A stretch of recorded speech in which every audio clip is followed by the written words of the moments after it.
Vuelvo a empezar porque ahora comienza la grabación. Buenas tardes, sean todos y todas muy bienvenidas quienes están acá. Vamos a comenzar la presentación del día de hoy, que es sábado 13 de septiembre de 2025, del programa de formación continua de nuestro grupo de trabajo Derechos, Discapacidad y Enfermedades Raras de la Sociedad Interamericana de Psicología. Principio, siempre por una cuestión ya de criterio de nuestro grupo, más allá que yo tengo baja visión y no sé si hay personas que tengan alguna limitación visual, hago una descripción de mi persona para que vayamos siempre incorporando los criterios de accesibilidad de las distintas personas con discapacidad. Así que yo les cuento siempre que soy una mujer grande de edad, no de tamaño tanto, sino de edad, que tengo el cabello castaño por los hombros, que soy de tez blanca, tengo un suéter de color verde y estoy sentada en mi escritorio y detrás mío una pared blanca. Y hoy vamos a tener una invitada de lujo, que es una integrante de nuestro grupo de trabajo de Ecuador, que es la doctora Marcela Cabrera Vélez. Estaba pensando en el segundo apellido, por eso no me acordaba el primero, pero lo sé el primero, Marcela Vélez, Marcela Castro Vélez. Perdón, ¿cómo? Cabrera, sí, me están soplando acá, porque como yo no puedo leer, a veces hago algunos líos en la información. Y decía que es un lujo tenerla acá porque Marcela es una persona, una investigadora y psicóloga muy capaz y reconocida. Actualmente y sigue es docente e investigadora de la Universidad de Cuenca de Ecuador y tiene un montón de títulos. Yo no creo que me acuerde todos, pero brevemente, ella es doctora en psicología clínica y de la salud, es magíster en psicoterapia integrativa, también es experta en intervención psicológica perinatal y muchas más cosas, de que no me voy a acordar, pero que Marcela puede sumar y agregar a la presentación. Y va a tomar un tema muy interesante, que no sé, Marcela, si vos querés ya decirlo completo, que es un tema de una tesis doctoral de ella, vinculado con las familias, los niños y los adolescentes con discapacidad cognitiva, pero ese no es el nombre exacto, lo va a decir ella. Y te damos una enorme bienvenida y un inmenso agradecimiento porque vas a sumar una experiencia muy valiosa de tu trayectoria profesional de muchos años y además desde este país que estás representando dentro de nuestro grupo de trabajo. Así que con mucho gusto te damos la palabra y cuando quieras, acá estás para que te escuchemos y aprendamos y después al final hacemos un intercambio abierto de preguntas y al público en general porque este encuentro está abierto para todas las personas que quieran participar libremente. Bueno, Marce, adelante. Muy bienvenida. Muchas gracias, Susana. Igual un cordial saludo a todas las personas que están presentes del día de hoy. Bueno, pues vamos a hablar sobre un tema que realmente resulta importante porque muchas veces, bueno, a nivel de varios lugares, la verdad es que los cuidadores suelen ser un poco desatendidos cuando se habla de aspectos relacionados con el tema de discapacidad. Sin embargo, es bastante importante que se lo toque porque es necesario que se puedan elaborar programas de autocuidado que sirven justamente para que el cuidado tenga como incluso mayor sentido para ellos, aunque lo tiene, pero el hecho de que puedan sentirse bien emocionalmente hace que sea más fácil cuidar. Entonces, bueno, les voy a compartir la presentación. Me pueden decir si es que tal vez la están observando, ¿Se tal está vez se observa. observando? Se está observando, sí, ¿no? Sí. ¿No? A ver, acá. Un momentito, Marcela. Estamos chequeando acá, no sé el resto de las personas, si la pueden observar, si nos quieren comentar.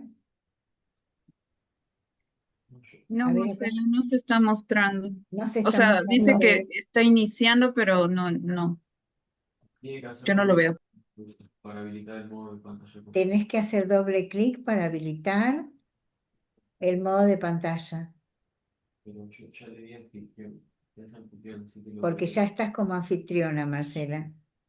Sí, sí, está Ahí va. presentándose, pero no sé Ahora si ahí sí, salió. ahora, Ya, ahí está, ahora sí, ahora sí. a ver. Ya está, perfecto. Estamos bien, ¿verdad? Sí, sí, ahora sí. Perfecto. Bueno, pues entonces el día de hoy vamos a hablar de un tema en donde van a involucrar cuatro tipos de variables psicológicas en los cuidadores de niños y adolescentes con discapacidad. Lo que están escuchando es el programa Lector Mío, que estoy tratando de desactivarle la voz. Un segundito. Cambiar pantalla, formato, enviar mensaje, participar, quién puede, historial de todos, cerrar botón, emergente, más opciones, sala de reuniones, abandonar, más control, documentos, Perdón, pero grabar, estas son de las menú, complejidades del programa Lector. compartir, al, más opciones, reaccionar, más opciones de chat, botón de cerrar panel de chat, al, más H, botón,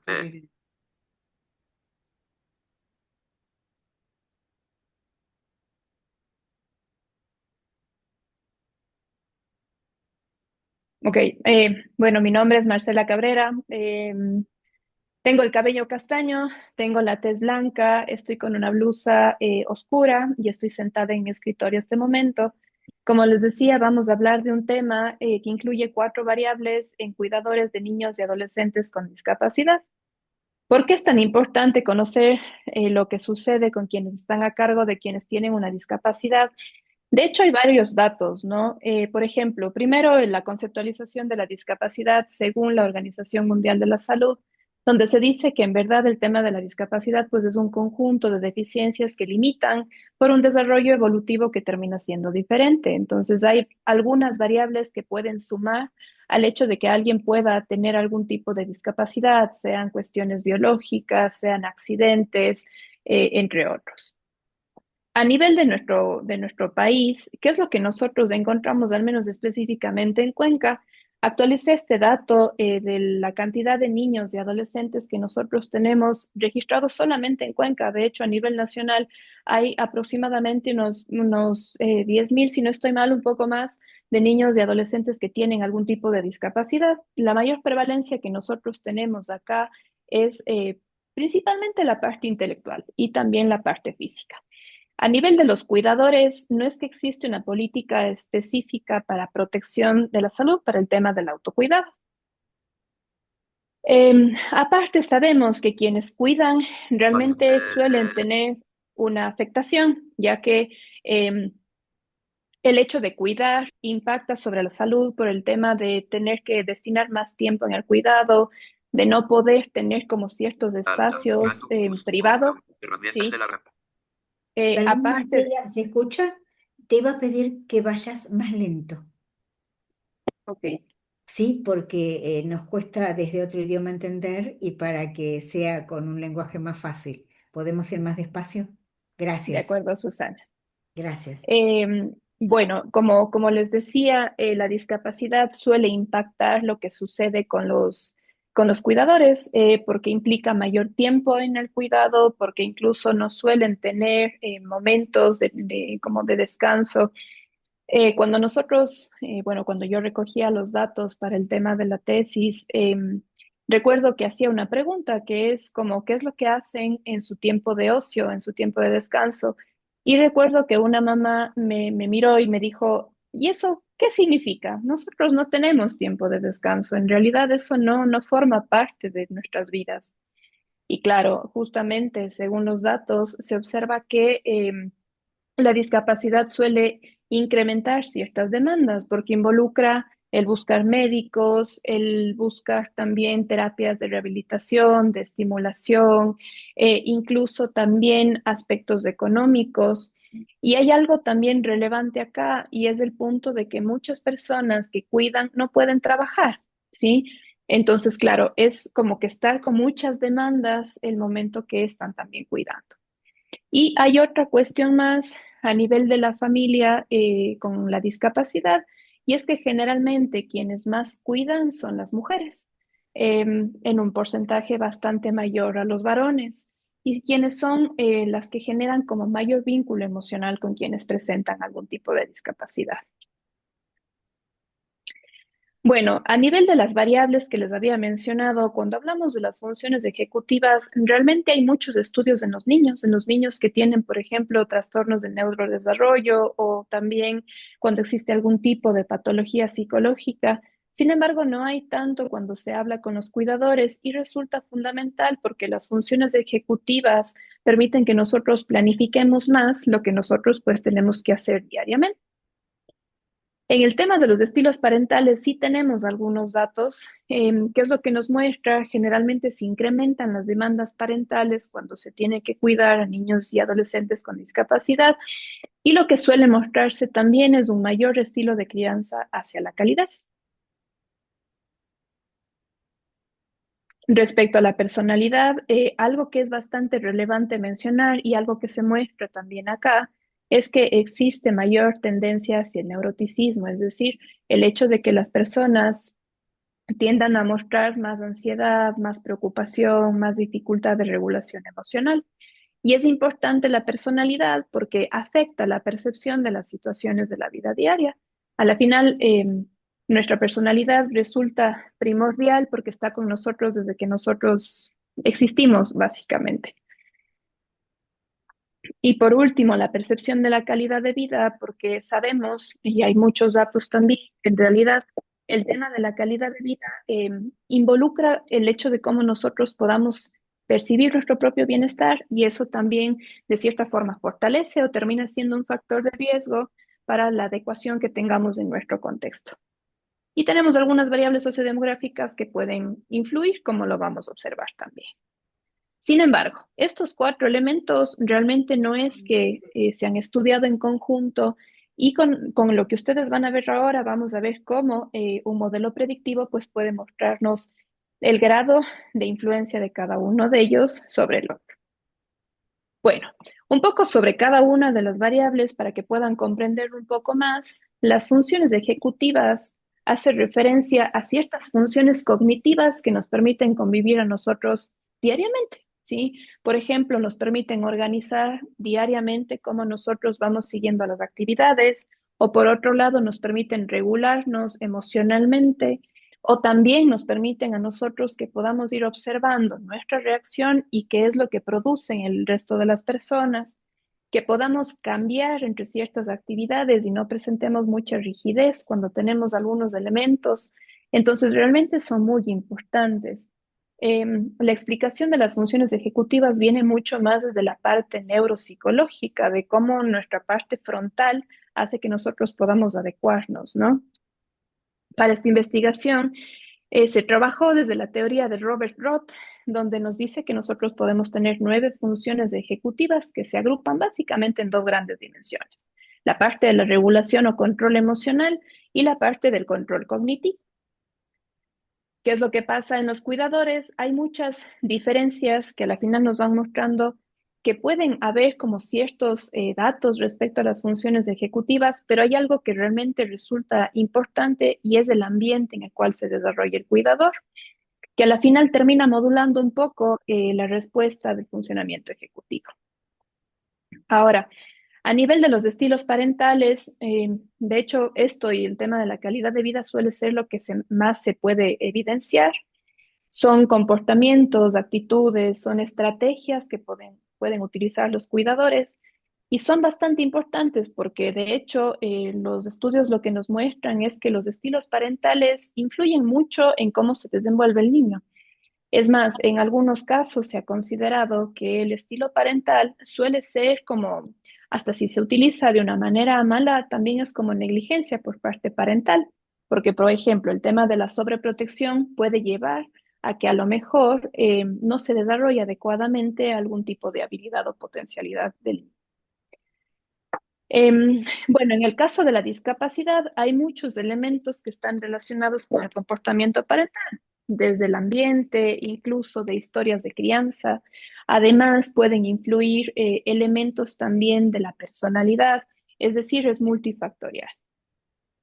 Ahora, respecto a la personalidad, sabemos que es una estructura única, es una organización dinámica. ¿Por qué es dinámica? Porque todo el tiempo está como interactuando con todos los elementos que tenemos alrededor. Y uno de los modelos que suele ser como bastante aceptado para la evaluación de la personalidad es el modelo de Eysenck, de Hans Eysenck, en su modelo PEN, donde tenemos el psicoticismo, la extroversión y el neuroticismo. Pero hay algo bastante relevante a nivel de los cuidadores, y es que en realidad psicoticismo, por ejemplo, no se observa. Psicoticismo es decir, relacionado con aspectos de impulsividad, sino lo que observamos está más relacionado con esta cuestión de iniciativa, de ser más extravertidos, o por otro lado, esta parte de ser muy preocupados, muy inmersos en los problemas, lo cual pues en realidad en la parte de la discapacidad suele influir mucho. Y por último, respecto a la calidad de vida, pues según la Organización Mundial de la Salud, hace referencia a la percepción del individuo sobre su posición en la vida. De hecho, la Organización Mundial de la Salud plantea que nosotros tenemos para entender la calidad de vida 4 dominios, que son el de la salud psicológica, el de las relaciones sociales, el del ambiente y el de la salud física. En el tema de la discapacidad, todos ellos tienen como ciertas percepciones en diferentes grados, en diferentes partes del mundo, y a veces tiene que ver mucho con el tipo de la discapacidad o con el ambiente y el acceso a la salud o incluso con el tipo de apoyo que terminan recibiendo los cuidadores. En sí, en su gran mayoría, hay una afectación en la percepción de la calidad de vida, aunque como les comento, pues depende de algunos factores que en realidad terminan relacionándose. Bueno, ahora, ¿cómo interactúan entonces estas 4 variables en esta población? ¿Sí? Para esto se utilizó una metodología cuantitativa de alcance causal, de corte transversal. Se trabajó con 6 instituciones que trabajan con niños y adolescentes con discapacidad acá en Cuenca. Ellos trabajan con atención a niños y adolescentes con autismo, con discapacidad intelectual, con síndrome de Down, con parálisis cerebral y otras discapacidades. Específicamente, se trabajó con 211 cuidadores informales. En estas instituciones que les comento estuvieron aproximadamente 480 cuidadores. Sin embargo, en realidad muchos de ellos presentan bastante resistencia para poder participar. En su gran mayoría, como pueden observar, fueron mujeres, en un 85.3%, que es una gran diferencia respecto a los hombres, que tienen un 14.7%. Algo relevante es que la mayoría estuvieron casados. Y aquí un dato respecto a los ingresos. Los datos recogidos fueron aproximadamente en el 2018. Por tanto, en ese tiempo, acá en Ecuador, la canasta básica o el ingreso mínimo mensual era de $375. Entonces, aquí vemos que el 40% recibe ese tipo de ingresos. Además de todos estos 211, 68 fueron cuidadores de niños con discapacidad intelectual y 108 tenían un apoyo. Y esto es muy importante para los resultados que vamos a observar. En cuanto a los criterios, en el tema de inclusión, que sepan leer y escribir o que puedan ser padres, abuelos o tíos. En la parte de exclusión, que sean cuidadores formales, es decir, que sean, por ejemplo, profesores tal vez de las instituciones o no querer participar específicamente en el estudio.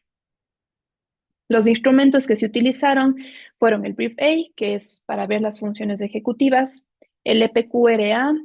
Una particularidad de este cuestionario, se utilizó el que tiene las 3 dimensiones, psicoticismo, neuroticismo y la parte de extraversión. Sin embargo, psicoticismo, al hacer el análisis de datos, como no se presentó, más bien se tuvo que eliminar como tal de la parte de interpretación de datos. Respecto también al MBUPE, que es el cuestionario para ver los estilos parentales, este también tuvo que reestructurarse de cierta forma porque presentaba otras características específicamente para la población de cuidadores de niños y adolescentes con discapacidad. Y pues bueno, el Huckelbref, que es el instrumento que es validado en muchos países por parte de la Organización Mundial de la Salud. ¿Cómo se hicieron los datos del análisis de datos? Pues bueno, se utilizaron medidas de tendencia central y dispersión, pruebas no paramétricas, pruebas de Udeman-Whitney, del H. Crustal-Wallis, Rhodes-Spearman, y se utilizaron también algunos programas, el SPSS B26, AMOS B22 y aparte el JASP-14. Ahora, específicamente, ¿qué es lo que nosotros fuimos encontrando? Bueno, fui encontrando. En este caso, hay una relación entre las funciones ejecutivas y personalidad, y esto es bien importante. En el caso de quienes presentan extraversión, ¿sí? Los puntajes que ustedes ven aquí, o más bien las correlaciones, hacen referencia a disfunción ejecutiva y puntajes altos en las dimensiones de personalidad.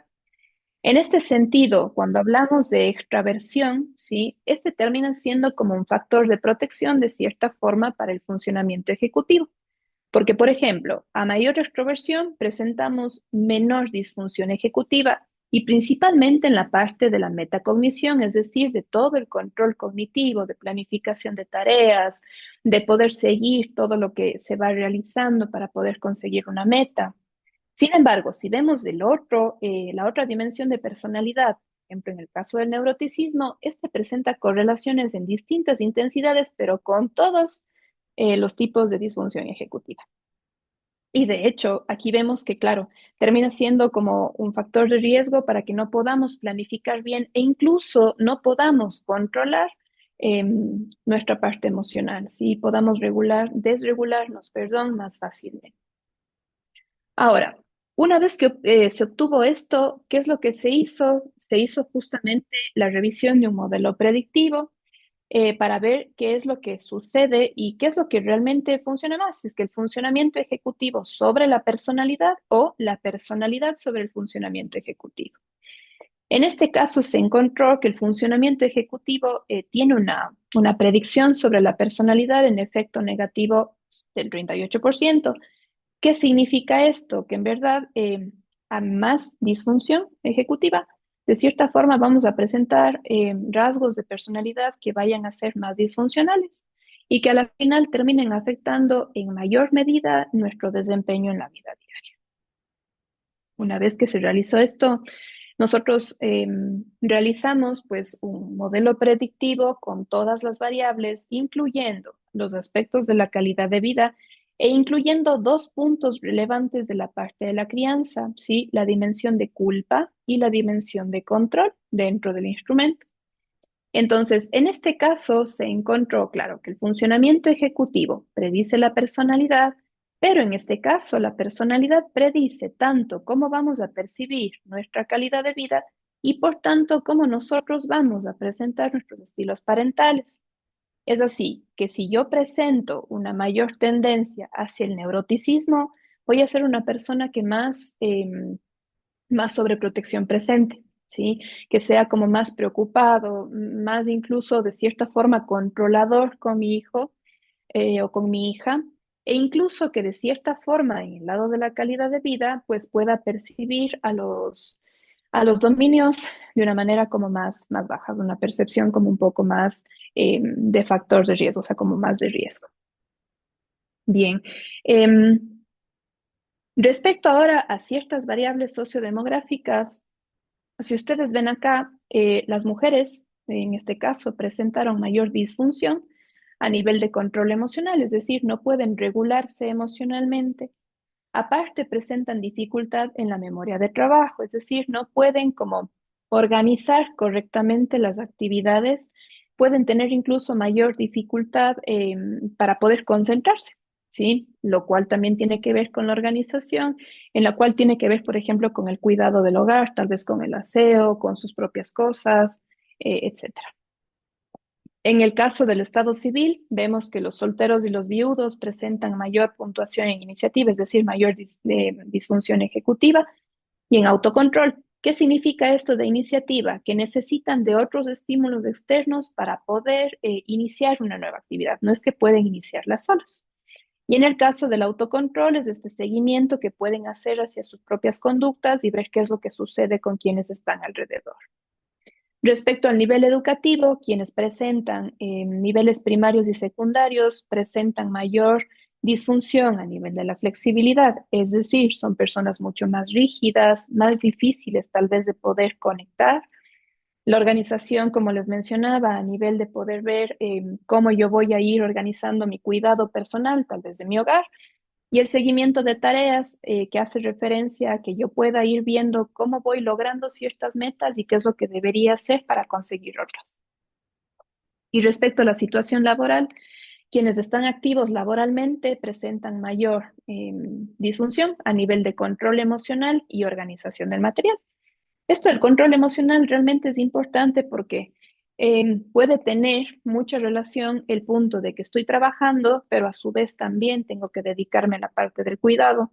Entonces, eso de cierta forma hace que sea más difícil que pueda regular porque en ciertas ocasiones, si no es probablemente todo el tiempo, resulta como bastante fuerte el tener que combinar las dos cosas y hay un cansancio bastante fuerte.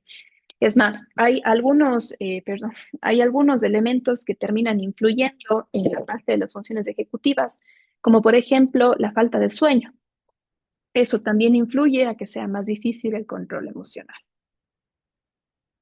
Ahora, respecto a los estilos parentales, en este caso, los viudos presentan menor puntuación, es decir, presentan menor disfunción o no presentan de cierta forma una disfunción ejecutiva.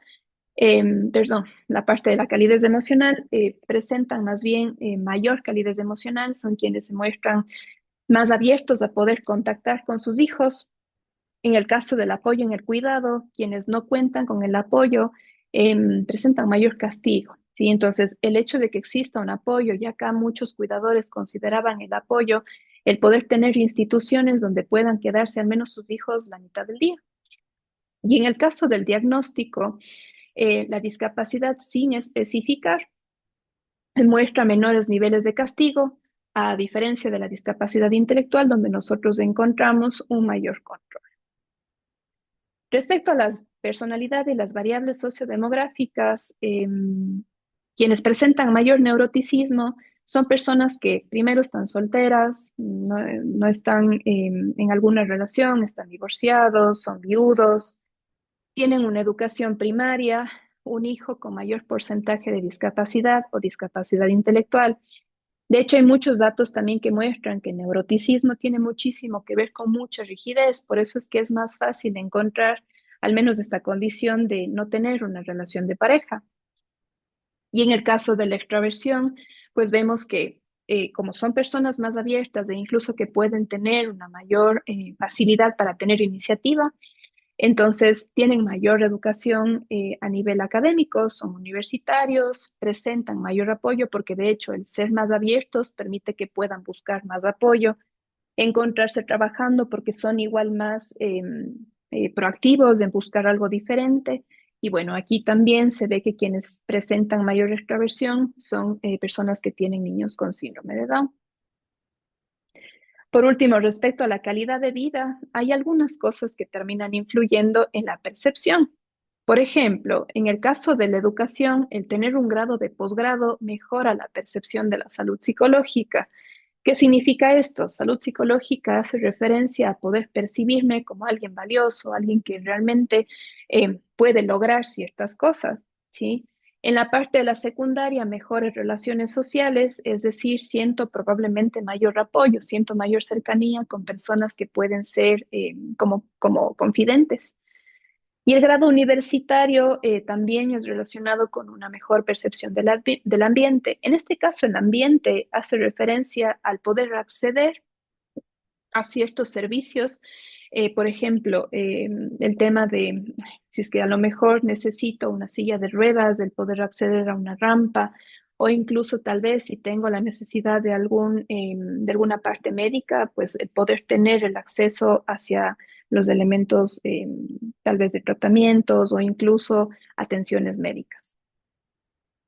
En el trabajo, contar con trabajo igual tiene una mejor percepción de salud psicológica, que de hecho, si bien es cierto, el trabajo puede ser como una situación que pueda afectar en la parte del funcionamiento ejecutivo, también se ve como un factor protector, porque en este caso puedo sentirme como apoyado también desde otro contexto y aparte como puedo desconectar un poquito lo que puedo estar teniendo como sobrecarga a nivel del hogar y ayuda para que pueda sentirme mejor conmigo mismo.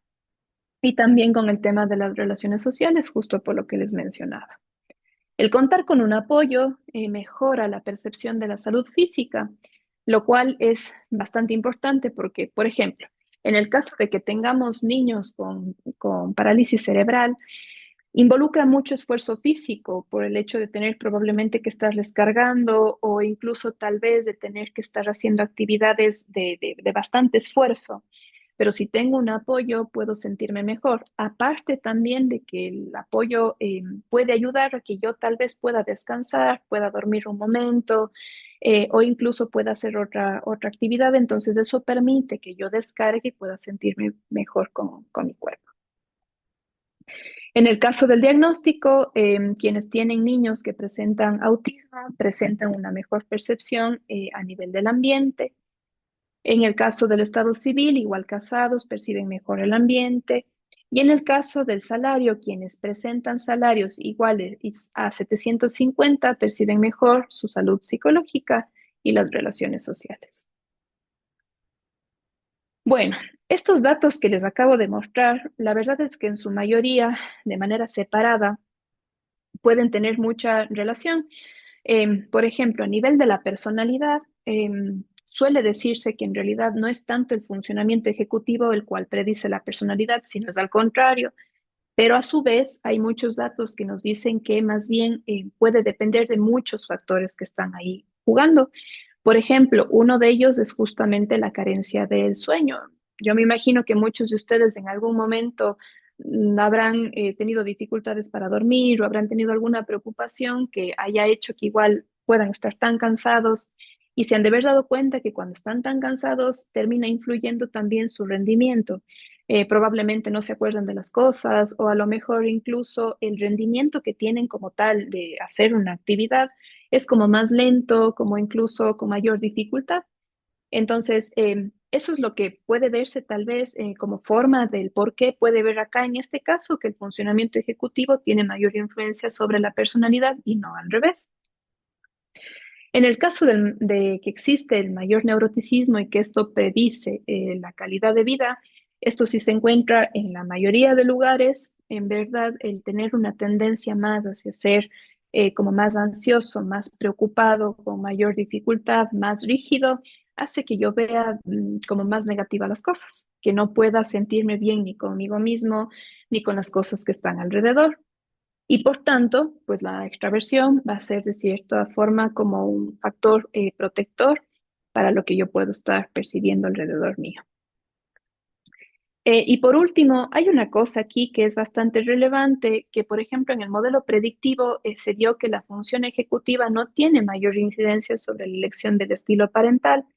Sin embargo, Cruz Alanis encuentra en el 2018 que en realidad el tema del funcionamiento ejecutivo sí influye a nivel de los cuidadores de niños que tienen, por ejemplo, un trastorno negativista desafiante.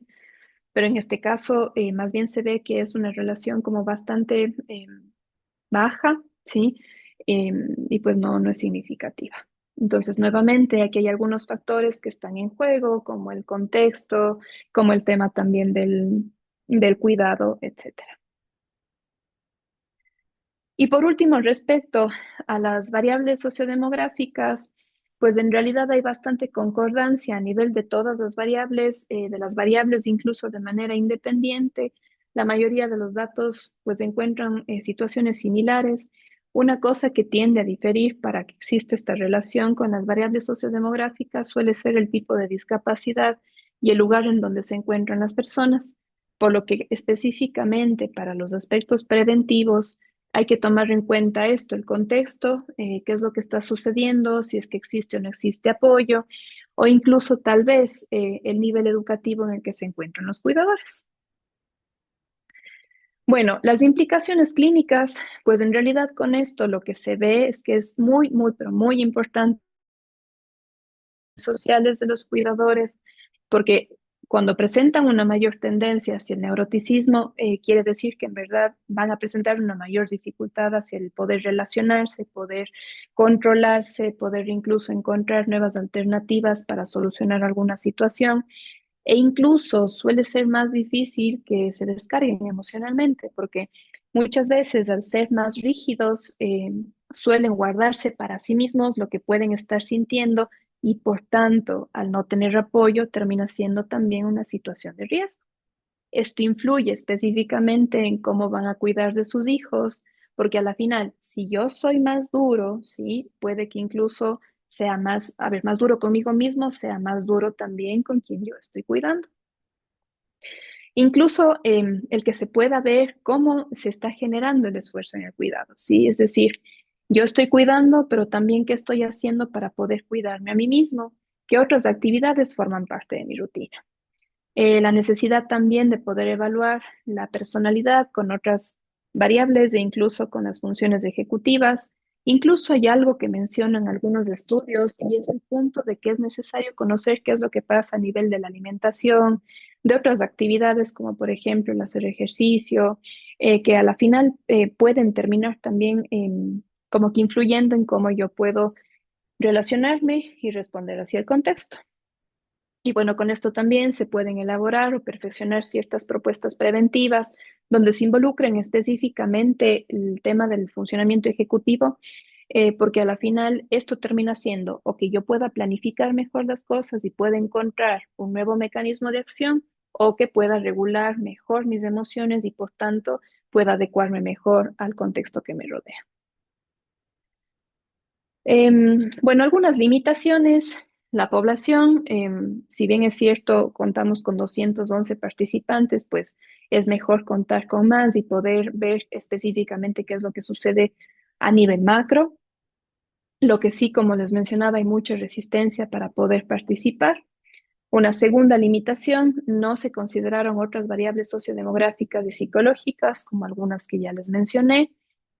Además, es importante, ya como futura línea de investigación, que se puedan hacer estudios longitudinales y comparativos, porque claro, si nosotros vemos a nivel evolutivo, existen algunos hitos que pueden ir marcando ciertos cambios también en lo que uno va sintiendo, va viviendo. De hecho, también el tema del funcionamiento ejecutivo tiene su formación, ¿sí? A lo largo de los años y también puede irse modificando según la edad. Y pues bueno, también es importante que se pueda plantear un estudio con otras variables psicológicas y sociodemográficas. Entonces, bueno, como conclusiones, la calidad de vida y el funcionamiento ejecutivo están relacionados, sí, pero no son causa y efecto. Respecto a las dimensiones de culpa y control como parte del cuidado de los cuidadores y la calidad de vida, pues estas tres están explicadas por la personalidad. El funcionamiento ejecutivo se relaciona de manera directa con la personalidad, de hecho, como habíamos visto, predice la personalidad. La calidad de vida y los estilos parentales se relacionan, pero no son causa y efecto tampoco. La educación y el nivel socioeconómico nos muestra una mejor percepción de calidad de vida y, por tanto, también un mejor funcionamiento ejecutivo. Esto es bastante coherente, ya que si, claro, yo tengo un mayor nivel educativo, puedo probablemente haber alcanzado ese nivel porque puedo tener un mayor rendimiento en la parte de organización, ya sea de mí mismo, incluso inhibiendo ciertas cosas que pueden generar como procesos de distracción o incluso a nivel emocional, que si no lo tuviera. Respecto al sexo y edad, también se relaciona con el funcionamiento ejecutivo, el estado civil con la calidad de vida, la personalidad y los estilos parentales. Los estilos parentales con grado y tipo de discapacidad. Los comportamientos parentales no se relacionan con el diagnóstico del niño. Esto también es importante. Si bien hay datos de lo que vimos hace un ratito, que pueden existir ciertas cuestiones como tener un niño con autismo o tener un niño con discapacidad intelectual. Sin embargo, cuando hablamos de la parte de la crianza específicamente, no tiene mucho que ver con el diagnóstico, sino más bien con otros elementos como la parte del funcionamiento ejecutivo o del neuroticismo. En el caso, los cuidadores son más empáticos y preocupados porque muestran mayor calidez y la personalidad y el funcionamiento ejecutivo son fundamentales para el comportamiento. Y hasta aquí, les agradezco mucho por su participación. No sé si probablemente tienen alguna pregunta.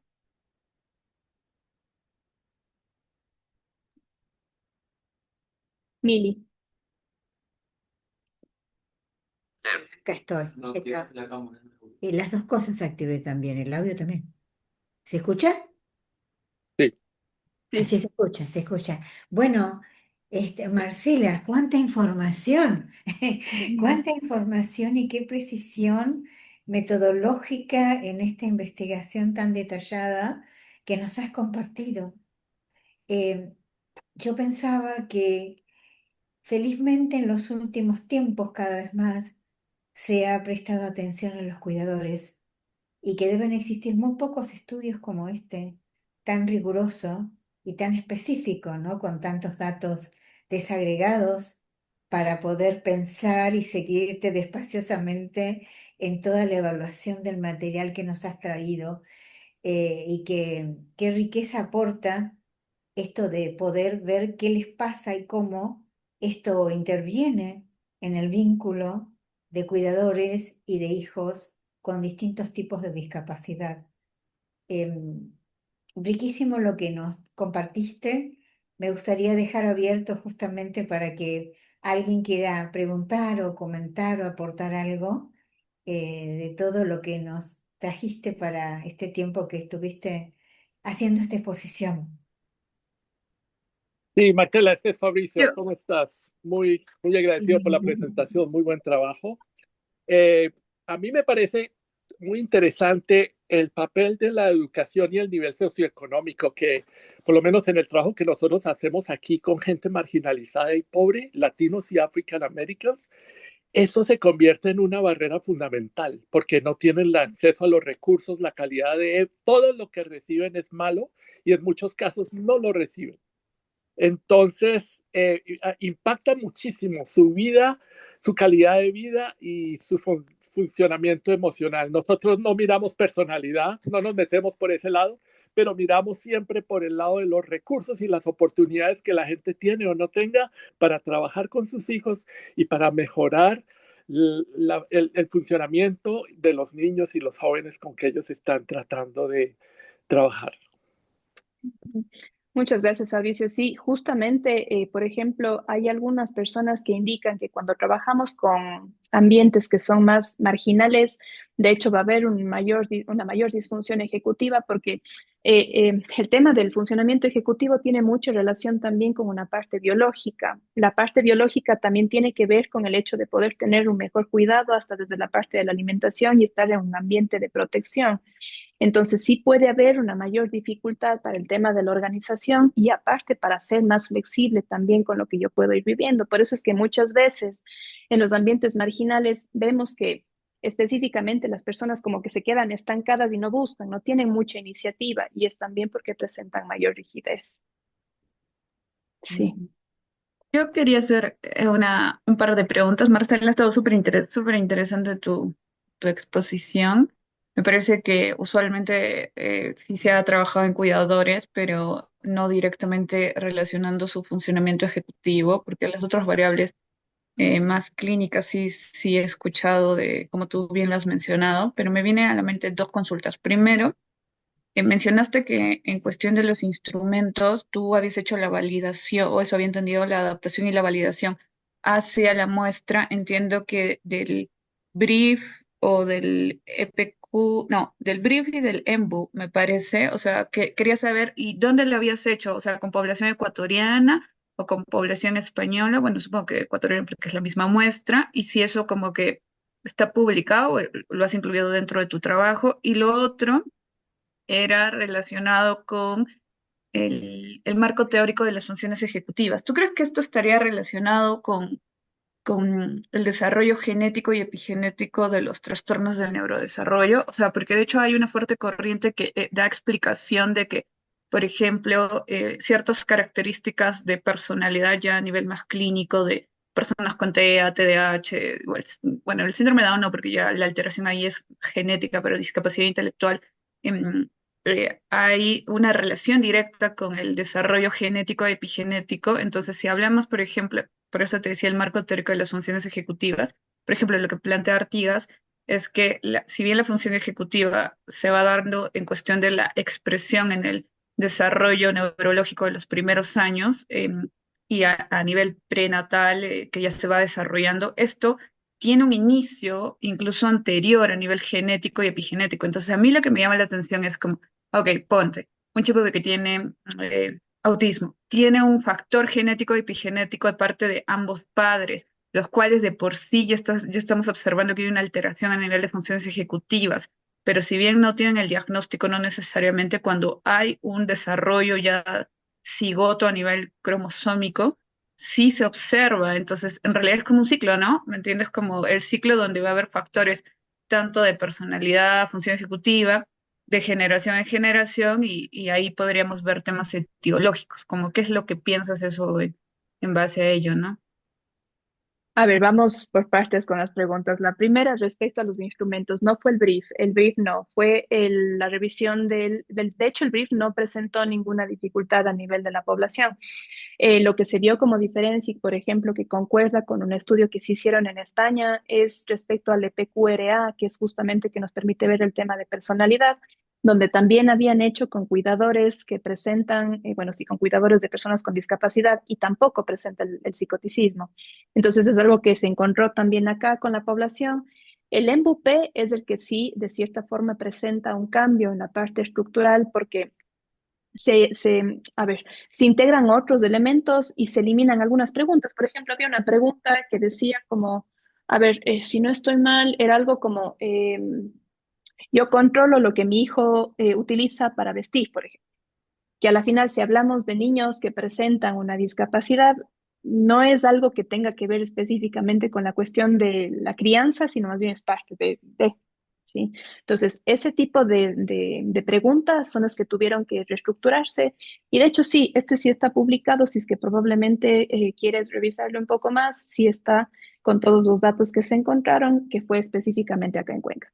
Respecto al EPQRA, se hicieron dos cosas. La una, la revisión en la parte de la población que estábamos hablando, que son los cuidadores, y por otro también se hizo una revisión del EPQRA a nivel de estudiantes universitarios a nivel de Cuenca. Entonces podemos ver cómo específicamente cómo funciona mucho más el instrumento. También estos están, tanto el tema del EPQRA, bueno, esto está más en la parte de la tesis, que igual este rato está publicada, y el otro a nivel de Cuenca, en la parte universitaria, está publicado en un libro, pero igual está a nivel de línea, o sea, lo puedes encontrar fácilmente.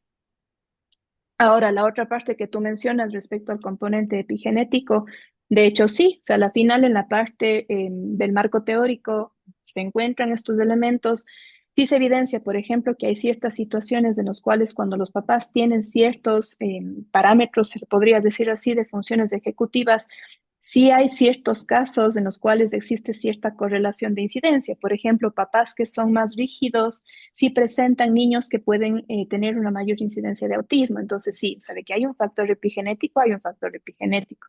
Lo que sí también están viendo ahora es el tema de la influencia ambiental. El ambiente también tiene mucho que ver en lo que sucede con el desarrollo del funcionamiento ejecutivo, porque sabemos que este también se va dando por el desarrollo evolutivo de los niños. Entonces, poco a poco se van consiguiendo también ciertos hitos, ¿no? Entonces, eso, pero sí, obviamente tiene un componente genético bastante importante. Ujú. Bueno, hay una pregunta en el chat sobre el tema del trabajo. No fue un trabajo, a ver, no es que les pagan a los cuidadores en este caso por el cuidado, porque ahí se hablaría de cuidadores formales. Los papás o las mamás, más que nada en este caso, tenían aparte trabajos y estos trabajos eran de aproximadamente 8 horas diarias. Es decir, ellas trabajaban porque, por ejemplo, los guaguas entraban, los niños, perdón, acá les decimos guaguas a los niños entraban a las 8 de la mañana a la institución y solían salir 4 de la tarde. Entonces, en todo ese transcurso, las mamás se encontraban en el trabajo, salían de sus trabajos y se iban a recogerlos a sus niños. Y hay otra particularidad también. Acá cuando hay situaciones de enfermedades físicas crónicas o enfermedades catastróficas o incluso condiciones de discapacidad en los niños, se les reduce de la jornada laboral 2 horas. Si no trabajan las 8, si no trabajan las 6, por ejemplo. pero en algunos casos eso no era posible justamente por los ingresos que tenían. Entonces tenían que en sí, pues, dedicar al cuidado y aparte de eso, al tema del trabajo. Eso. Qué realidades difíciles, ¿no? Estas que estás compartiendo en cuanto a el apoyo, los ajustes razonables para los cuidadores. Desde otra Sí. perspectiva, yo pensaba en esto que vos contás, que no comentaste en ningún momento, por lo menos que yo haya escuchado, la variable estrés.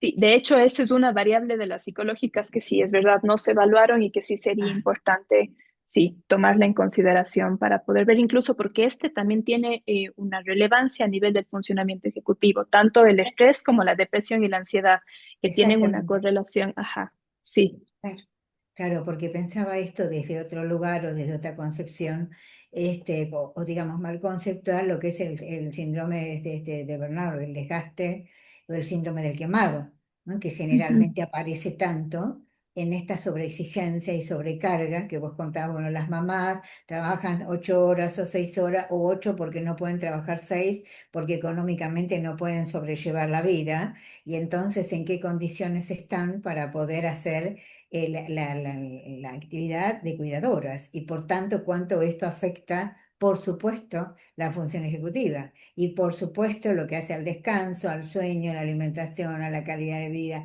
etcétera, ¿no? Bueno, me preguntaba esto y cuánta de esta problemática es con la que convivimos mayormente en nuestros países. ujú, Si bien ahora se está tomando más en cuenta la salud y el cuidado de los cuidadores, todavía estamos tan lejos de aquello que necesitamos como apoyos y políticas que contribuyan con el acompañamiento, la protección, el robustecer las fortalezas y la resiliencia y todas las ayudas necesarias para continuar en una actividad diaria de la vida que preserve algo de este equilibrio, ¿no? Que es tan difícil ujú, cuando nos afrontamos con situaciones tan complejas como esta, cuando a su vez es tan determinante el rol de las familias, de las madres, los padres primario, en lo que hace al vínculo y al cuidado de los, en este caso, jóvenes y niños con discapacidad intelectual o la que ujú, fuere. ¿No? Eran como, bueno, ujú. interrogantes y comentarios que traía de las problemáticas comunes que encontramos en esto. Sí, y en realidad una de las cosas que también, justo con lo que menciona Susana, que influye en el hecho de que las personas no puedan buscar tampoco mucha ayuda para sentirse mejor o buscar su autocuidado, es un tema cultural y de sociedad. Yo no sé si sea también en otros lugares, pero es como que, bueno, es tu deber y tienes que hacer. Entonces, Ujú. claro, es como que no puedo sentirme mal y no puedo como buscar una ayuda extra porque es parte de lo que yo tengo que vivir, es parte de lo que me tocó vivir. Entonces, eso también influye mucho en que no puedan como eh, mejorar, vaya, su parte emocional. Ujú. Ujú, Y Bueno, quiero sí. agregar que aquí en Estados Unidos mi esposa está haciendo varios trabajos en la comunidad latina y una de las cosas tristes de esas familias es que los hombres las dejan tiradas, Ujú. abandonan las familias porque tienen un niño con discapacidad y salen corriendo. Es ujú, terrible. Bueno, pero esto tiene que ver también, Mauricio, con la falta de información y formación de los equipos tratantes, del equipo de salud, del equipo pedagógico, digamos, etcétera, porque es natural que haya una situación de un aumento digamos, situaciones críticas, traumáticas, de desencuentro frente a la dificultad de elaboración cuando uno está atravesando una situación tan adversa y tan compleja en una familia que modifica todos los roles y hasta el destino, las actividades de la vida diaria, cuando hay algún miembro o integrante con discapacidad, sea en este caso un niño que requiere una cantidad de cuidados especiales, de tratamientos, etcétera, etcétera, ¿no? Como que, bueno, volvemos a lo mismo siempre, que es las fallas de los programas y del cuidado que tenemos en nuestros países, en América mayormente, ¿no? Donde tenemos 85 millones de personas con discapacidad y las políticas que tenemos sanitarias y educativas son mayormente tan deficientes o de vacancia. Sí. Por lo cual pensaba que importante toda esta tarea que hacemos y tratamos desde algún lugar, cada uno de quienes estamos acá y cada uno de los que están implicados en esta temática en relación con la protección de la vida, con el cuidado, con la calidad de vida, con la salud, con la dignidad, y la dignidad básica en función de los derechos. Porque esto que vos decís, Marcela, tiene que ver seguramente que no sé con claridad allí en Ecuador, pero los derechos de las personas con discapacidad y la convención es vigente en la mayoría de los estados del mundo y en América. Sin embargo, de ahí al cumplimiento y al empoderamiento del conocimiento jurídico que tienen las familias, las madres y demás, quedan totalmente relegados, ¿no? Y aún si querés protestar o pedir algo, por ahí tenés mayor discriminación o mayor exclusión. Bueno, no, sí hay políticas respecto a las personas con discapacidad. De hecho, las personas con discapacidad, por ejemplo, no pueden ser discriminadas en los trabajos y de hecho también cada empresa a nivel de país necesita contar con un porcentaje de personas con discapacidad. Entonces, sí, o sea, del tema de derechos a nivel de las personas con discapacidad o de enfermedades catastróficas está bastante como bastante bien manejado, pero a nivel de los cuidadores es donde vemos una dificultad Ajá, porque se trabaja con las personas que tienen una condición, pero no con quienes cuidan. claro. Qué Ujú. importante esto, ¿no? Qué importante. Bueno, no sé en qué horario estamos, muy interesante. ¿En qué horario estamos? Sí, bien. Ya nos hemos pasado del horario de terminación, que es a las 17 horas Argentina.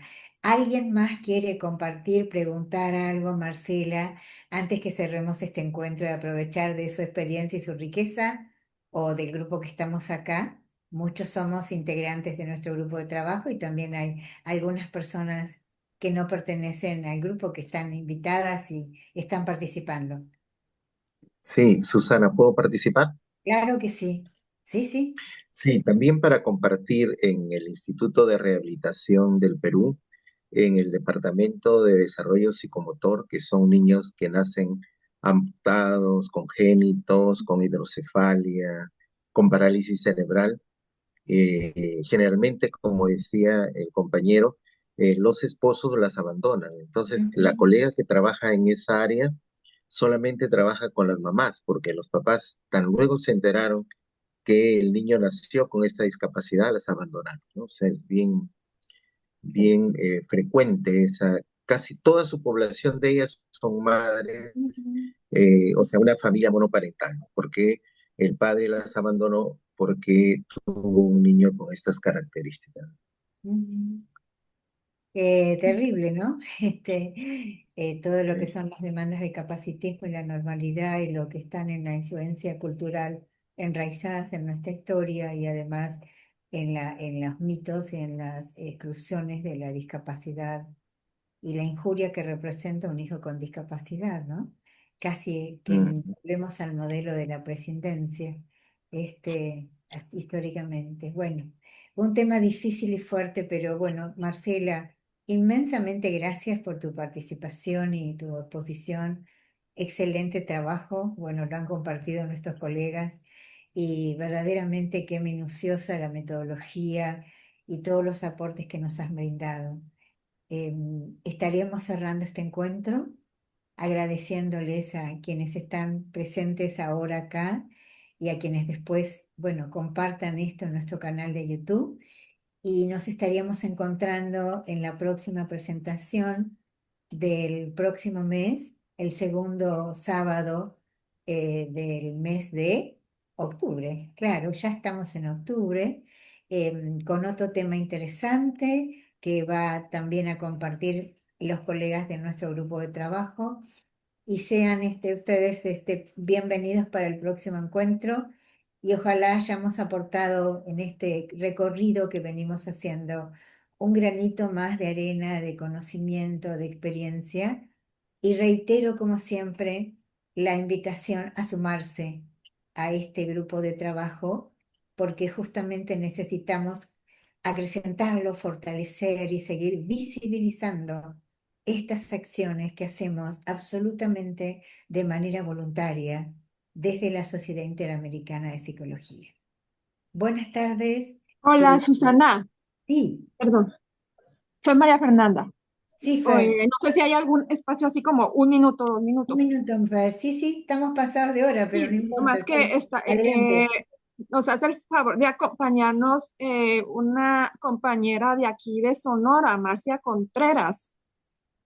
Eh, Está preguntando que si hay alguna recomendación. Es que estamos en un equipo y está como coordinando lo que es todas estas iniciativas ciudadanas y de diferentes organismos también de sociedad civil y gubernamentales para que se impulse un sistema estatal de cuidados, pues a nuestro estado de Sonora en México. Que como que qué recomendación podría eh, eh, haber de parte de Marcela o no sé quién quiera comentar. A ver, entiendo que están generando como todo un sistema de cuidados a nivel general para todas las personas, ya sea con discapacidad y sean cuidadores. Sí, no solo incluye personas con discapacidad y sí, sí están contemplándose a cuidadores. Ujú. Lo que pasa que hay un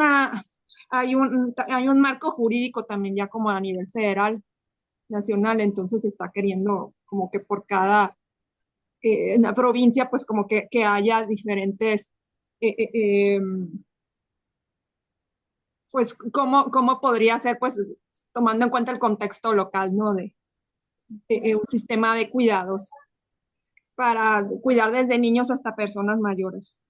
Bueno, No pues sé. ahí siempre va a ser importante el poder ver específicamente el contexto donde están, porque si bien, por ejemplo, yo hablo desde mi país, ¿no? Si nosotros estamos en Ecuador acá, Cuenca nunca va a ser igual a la parte de donde tenemos la parte costanera, donde tenemos Guayaquil, tenemos la parte de Manabí, porque suelen haber diferentes problemáticas. Entonces, primero, una de las cosas que son como bastante importantes es el poder como que ir teniendo una claridad de cuáles son los elementos de contexto que pueden influir para la parte de el autocuidado, la parte de bienestar. Y de acuerdo con eso ir planteando, porque pueden haber, por ejemplo, diferencias de cómo yo puedo percibir mi contexto y eso puede influir en cómo yo percibo mi calidad de vida o incluso cómo desarrollo mi parte del funcionamiento ejecutivo, hasta por el tema de la parte marginal, que no sé si probablemente pues puedan tener ustedes allá em, ciertas localidades donde pueden tener estas condiciones, pero todo ello termina influyendo. Entonces, de acuerdo con eso, se deberían ver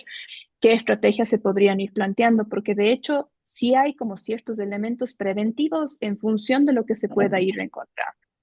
Entonces, si por ejemplo se encuentra alguna dificultad a nivel de, no sé, tal vez del tema de la iniciativa, pues fortalecer el hecho de que se puedan encontrar aspectos de independencia, de poder buscar como una razón propia, sí, pero va a depender de cada contexto, ¿sí? No porque sea como una localidad específica. María Fernanda, yo sugeriría que tu colega o amiga, que además de paso aprovecho para decir nuestro correo electrónico, SIP, derechos y discapacidad @gmail.com. Nos puede escribir como para que si en algo podemos colaborar o acompañar o sugerir, por supuesto que lo haremos muy gustosamente. Pero recordaba que, no sé si fue el año pasado o el anteaño, que una colega que ahora no está con nosotros en el grupo de Colombia presentó un programa nacional sobre Ujú. cuidadores que no recuerdo tampoco si está en nuestro canal de YouTube subido, pero que fue una experiencia muy, muy rica que hizo en la presentación la coordinadora del programa en Colombia y que ya se estaba trabajando mucho en esto. Más allá que, como vos decís, Marcela, hay otros programas más pequeños contextualizados o más específicos o delimitados o desagregados, como para saber que algo se está haciendo. Y por supuesto, estos son experiencias muy valiosas para tener en cuenta, revalidarlas y ver qué podemos aprovechar para continuar en esta tarea. Bien, entonces nuevamente nos despedimos, nuevamente gracias y quedan invitadísimas para el próximo encuentro del mes que viene con otras presentaciones enriquecedoras de colegas que vamos a traer otros temas dentro de todo lo que nos ocupa y nos preocupa en nuestro grupo de trabajo. Gracias y entonces hasta el próximo encuentro. Hasta luego, Susana, y hasta luego a Gracias. todos. Gracias, Gracias, gracias. Marcela, Susana, a todos. Gracias, muy buen trabajo. Gracias. Gracias. Hasta luego, gracias.